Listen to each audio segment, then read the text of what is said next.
Tonight on PBS News Weekend, Israeli strikes pound Gaza overnight as indirect talks are set to get underway in Egypt to swap hostages and Palestinian prisoners.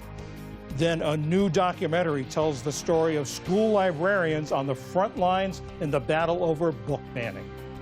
And creating music on his own terms, how superstar Bad Bunny is making history while celebrating his Puerto Rican culture on the world stage. Caribbean music has shaped global musical tastes since the 19th century, English and Spanish. So it's important also to put Bad Bunny in that larger, broader, longer context.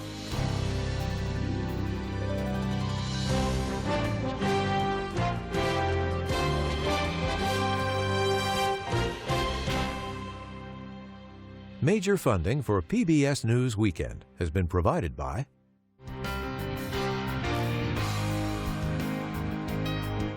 the ongoing support of these individuals and institutions.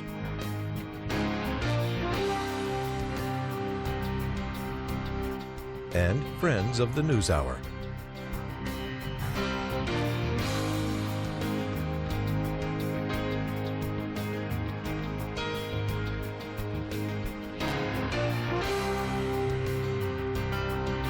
This program was made possible by the contributions to your PBS station from viewers like you. Thank you. Good evening, I'm John Yang. Israel continued bombarding parts of Gaza today, even as its negotiators prepare for mediated talks with Hamas in Egypt aimed at a deal to exchange the remaining hostages for Palestinian prisoners held in Israel. And that could be the first step toward ending the war in Gaza. Leaving the White House this morning, President Trump was optimistic. You're going to have peace, if you think about it, peace in the Middle East for the first time in, they say, really 3,000 years. So I'm very honored to be a big part of that. Appearing on ABC's This Week, Secretary of State Marco Rubio balanced optimism with the remaining hurdles. This is the closest we've come to getting all of the hostages released, every single one, all 48, including the 28 who are deceased, of course, the 20 that are still alive. But, there's a lot of pitfalls along the way. There's some work to be done here. In Jerusalem, near Prime Minister Benjamin Netanyahu's residence, relatives of hostages kept up their pressure for a deal. Now, when it's almost here, we feel it. We must not let this opportunity be damaged. This historic agreement must not be sacrificed again on the political altar, on the sovereignty of the Prime Minister, or on the chair of his political partners, like the ministers in his government. The war began 2 years ago this week after Hamas's bloody assault on Israel. Daniel Estrin is NPR's correspondent covering the Israel-Hamas war. Daniel, what should we expect from these talks, especially from the Hamas side? This is a pivotal moment, but there's not a lot of optimism that this is going to be done and dusted in just a few days, as Prime Minister Netanyahu suggested over the weekend.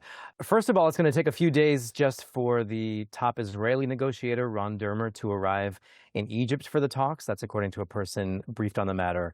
But there's a lot to discuss here, and Netanyahu spoke about this being a matter of a couple days to discuss the technical details of a hostage release. But Hamas is saying that it's going to take a lot longer than just a few days to find the bodies of the deceased hostages in Gaza. Hamas's strategy here is really to use its one and only card, which is the hostages, and to use that for its advantage. It's going to be asking for a lot more than just the details of the hostage release, and it's going to try to obtain some concessions. For instance, Hamas might be expected to say, we cannot collect the hostages alive and dead as long as Israeli bombardment is going on, and they will seek guarantees for Israel to hold its fire. It may also seek a further troop withdrawal than Israel has said it's willing to do. So there's a lot here at stake.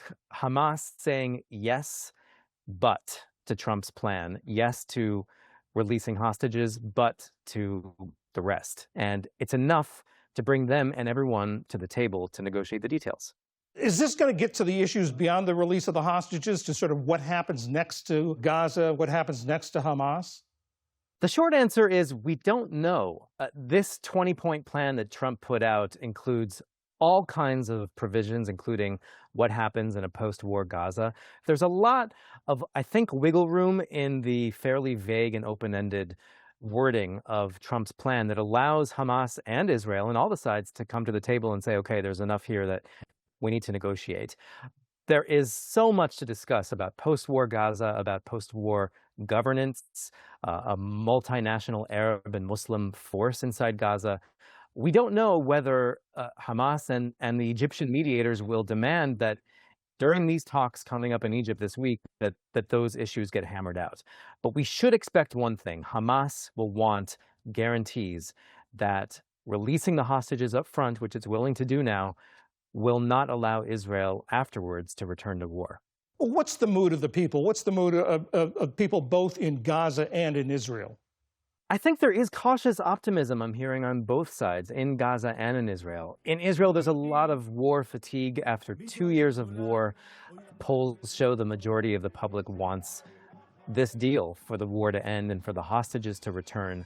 But there is the issue of the far-right flank in Netanyahu's government, which has been asking and pleading with Netanyahu to carry on with the war and to ensure that Hamas is destroyed. And we've heard from Netanyahu's far-right allies that if Hamas is not done with at the end of this prisoner hostage exchange, hostages being given up for Palestinian prisoners, that key parts of Netanyahu's coalition will quit. And so Netanyahu is facing a serious domestic political dilemma. He could lose his government over this deal.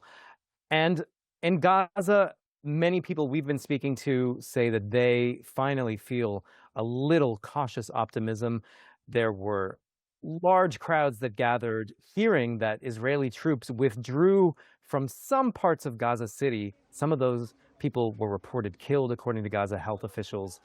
And even though President Trump publicly thanked Israel for stopping the bombing in order for this process to go forward, Israel has continued in its bombardment of Gaza. It says that it's only doing defensive action and not offensive action. We don't know the definition of how Israel defines offensive versus defensive action. We do know that Gaza health officials are reporting scores of Palestinians killed just in the past day. NPR's Daniel Estrin in Tel Aviv tonight. Thank you very much. Thank you very much. In tonight's other headlines, members of the California National Guard are in Oregon over the objections of California Governor Gavin Newsom. This comes after a federal judge temporarily blocked President Trump's deployment of the Oregon National Guard to Portland. In a social media post, Newsom said the president deployed his state's National Guard and that he would go to court to try to stop it. Mr. Trump said that using the National Guard in big cities will eliminate crime. Washington, D.C. went from a hellhole to a safe place. It took 12 days to solve the problem, 12 days. And we're going to do that in Chicago. We're going to do that in Portland. In the case of Chicago, Mr. Trump said he was acting because local officials aren't doing anything. Illinois Governor J.B. Pritzker, a Democrat, said he was presented with an ultimatum and called the plan to federalize 300 National Guard members a manufactured performance. Tensions in Chicago escalated Saturday when a federal agent shot and wounded a woman on the city's southwest side. DHS officials say the woman was armed and rammed a law enforcement vehicle. Russia launched drones, missiles, and bombs across Ukraine overnight, killing 5 people, including a 15-year-old. Parts of Lviv in the west, which was once considered a haven from fighting, were set ablaze. The attack left some areas without power. Ukrainian President Volodymyr Zelensky said 9 regions were targeted and civilian infrastructure was deliberately hit. In a video released today, Russian President Vladimir Putin warned that if the United States supplies Ukraine with long-range missiles, it would signal a new stage of escalation and damage bilateral ties. In Syria today, a milestone, the first election since the fall of longtime autocratic leader Bashar al-Assad. It was nearly a year ago that he was toppled by a swift rebel-led offensive. Syrians didn't vote directly in today's elections. Instead, electoral committees select representatives for 2/3 of the parliament, and the interim president will appoint the rest. Speaker Mike Johnson says the House won't be back in session until the Senate passes the spending bill to end the government shutdown, which heads into a 6th day tomorrow. Senate Democrats say they won't support the bill unless Republicans reverse Medicaid cuts and extends subsidies to help low and middle income earners pay health care premiums under the Affordable Care Act. Today, the president said that the entire Obamacare program is a disaster and needs to be fixed. White House officials still threaten to fire federal workers if the shutdown is prolonged. If the president decides that the negotiations are absolutely going nowhere, then there will start to be layoffs. But I think that everybody's still hopeful that when we get a fresh start at the beginning of the week, that we can get the Democrats to see that it's just common sense to avoid layoffs like that. Before the shutdown, the Congressional Budget Office estimated that furloughed federal workers could lose a total of $400 million a day in pay. Still to come on PBS News Weekend, a new documentary on the school librarians fighting against escalating book bans. And for Hispanic Heritage Month, we highlight one of the biggest musical performances in pop culture, Bad Bunny. This is PBS News Weekend from the David M. Rubenstein studio at WETA in Washington, home of the PBS NewsHour, weeknights on PBS.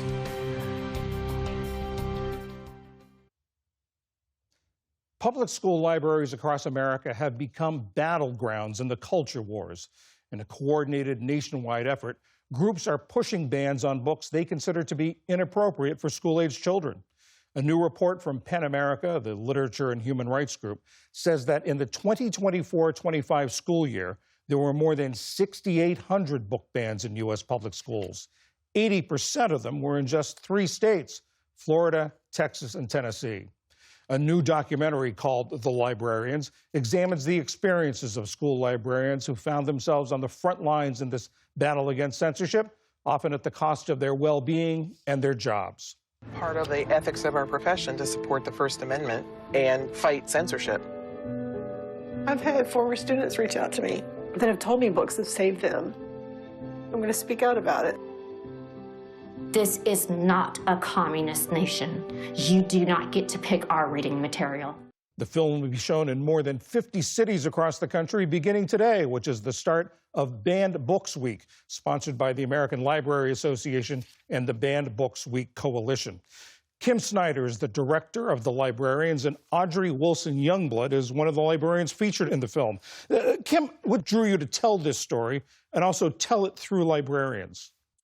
Well, back in the fall of 21, I had seen news about something that was called the Krause List, when a state senator in Texas issued a list of 850 books to be removed from school shelves. And they were mainly targeting books that had LGBTQ characters, race, and sexuality. And I then learned about a small group of librarians in Texas calling themselves the Freedom Fighters, who were speaking out and connecting with librarians, including Audrey, who I soon after became connected to, and really hearing from librarians all across the country that were facing attacks. And we'd been hearing about the book bans, but this siege on librarians was something I felt that was really important to document. And so for the past 4 years, that's what we've done.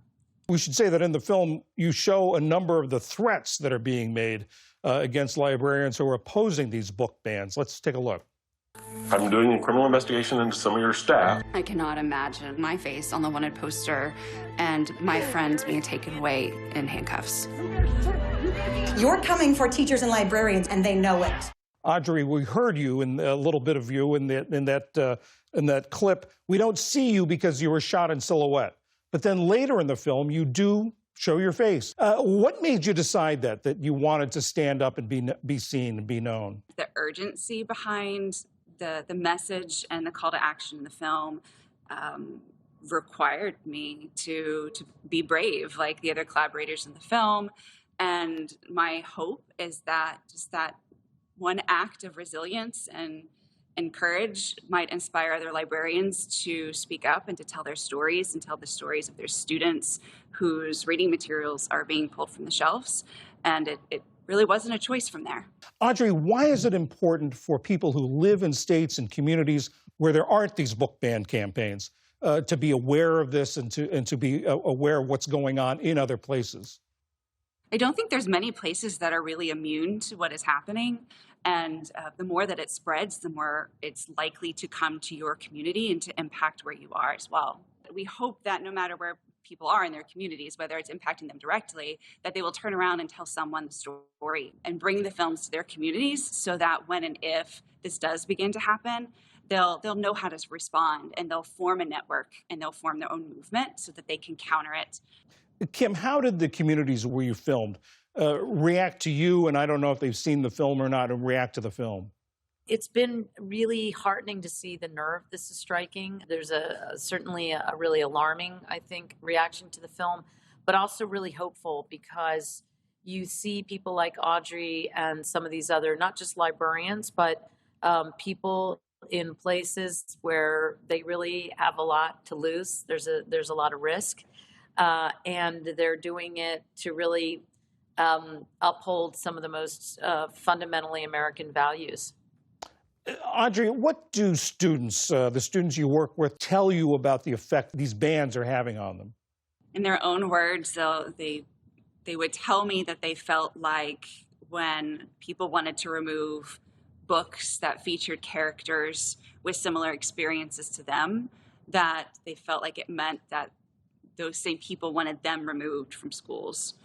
One student said, they don't want books like this in the library. They must believe that I don't belong here either. So they absolutely see a connection between the censoring of these stories and an intolerance, a violence against their own lived and personal experiences. Kim, these, as PEN America says, this has become normalized, these book bans. What is it that you want audiences to walk away with? I think what we want audiences to walk away with is that we see in the film, the hope in the film is not only the courage, but the agency, that there is a certain agency in standing up for what's right, what you believe in these values, in protecting kids' rights, and to really get involved. School board races really matter, elections, not in such a, in the sense of a partisan fight, but just in the sense of knowing how policies in your town and the library board, how they affect your librarians, your libraries. And we want people to, take cues from our courageous characters in standing up for what's right.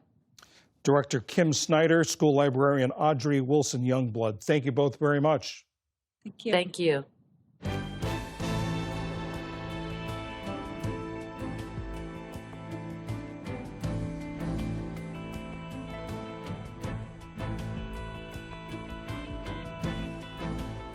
Lately, the global superstar and Grammy Award-winning singer known as Bad Bunny has been getting hotter and hotter.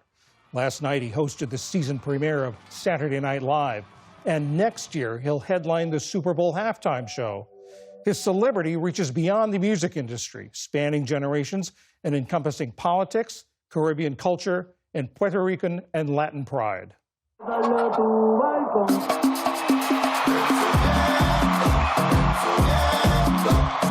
Bad Bunny makes music on his own terms. His latest album, Debí Tirar Más Fotos, or in English, I Should Have Taken More Photos, has propelled him to new heights. He followed it up with a 3-month residency in San Juan that drew hundreds of thousands of fans and hundreds of millions of dollars to his native Puerto Rico. Fans appreciate how he celebrates his roots. Su originalidad. He is very original. He hasn't lost his essence. He keeps on leaving an impression on us with each new record. What he has done on this occasion was truly spectacular for us and also tourism overall, the economy. He is bringing our culture to the world. He is putting Puerto Rico in the spotlight in front of the world, and that fills us with pride. His latest album blends familiar styles with hip-hop influences, providing an entryway for listeners less familiar with salsa and Afro-Caribbean beats. It appeals to the broader Latino community. Bad Bunny is one of the most streamed artists in the world and has 77 million monthly listeners on the streaming service Spotify. He ended his residency with a live stream on Amazon Music that was the most watched single artist performance in the streaming service's history. Now he's getting ready for next month's kickoff of his world tour. For that tour, 2.6 million tickets have already been sold.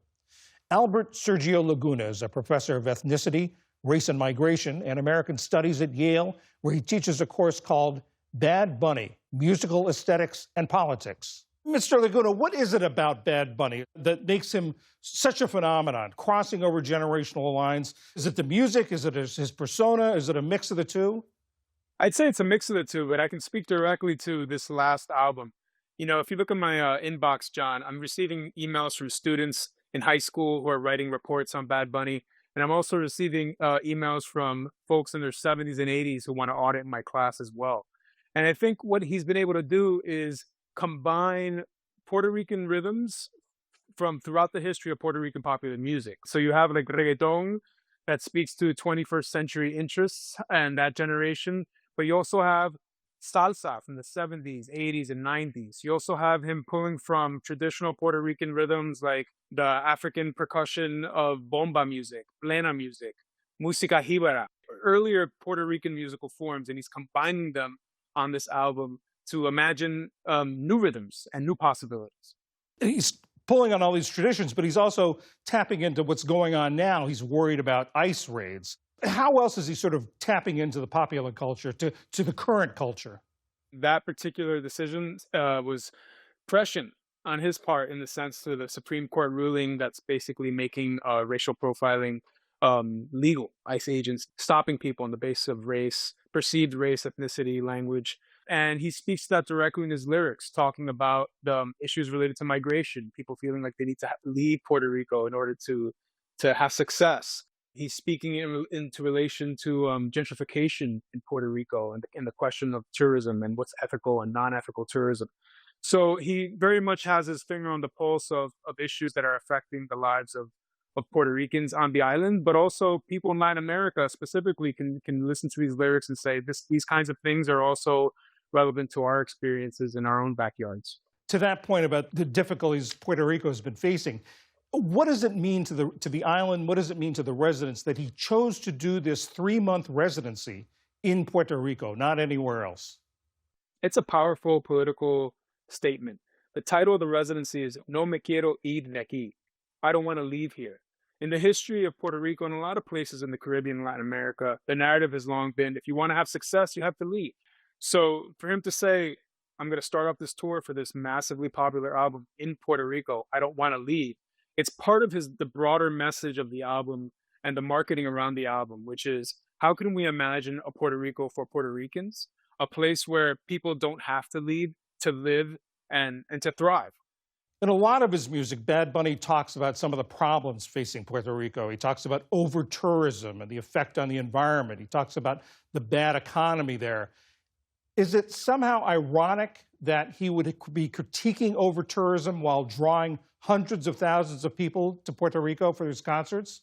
A song on the album called Turista is specifically speaking to the dangers of tourism in the sense of people not respecting where they're visiting, but also materially on the economics of the island. Tourism isn't going anywhere. It's an important part of the Puerto Rican economy.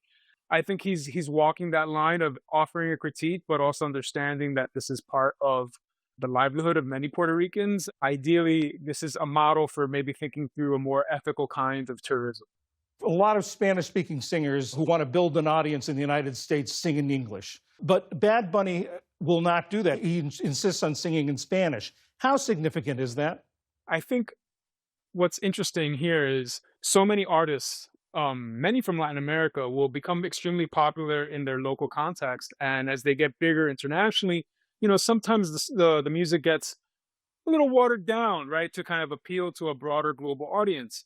He's done the exact opposite. The album is the most Puerto Rican album he's ever put out in terms of like rhythms and musical influences. Caribbean music has shaped global musical tastes since the 19th century, English and Spanish. So it's important also to put Bad Bunny in that larger, broader, longer context. Albert Sergio Laguna of Yale University, thank you very much. A pleasure. Thank you.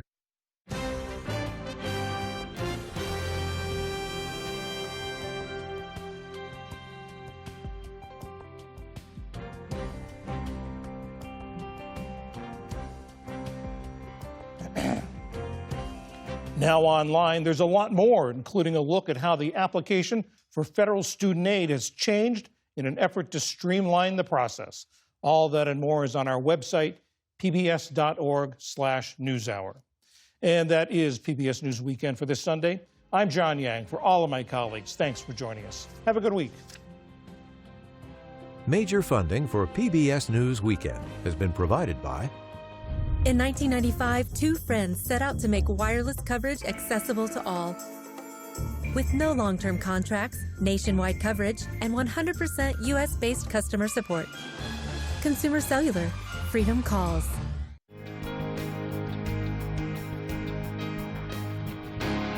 The ongoing support of these individuals and institutions. Certified financial planner professionals are proud to support PBS News Weekend. CFP professionals are committed to acting in their clients' best interest. More information at letsmakeaplan.org. This program was made possible by the contributions to your PBS station from viewers like you. Thank you.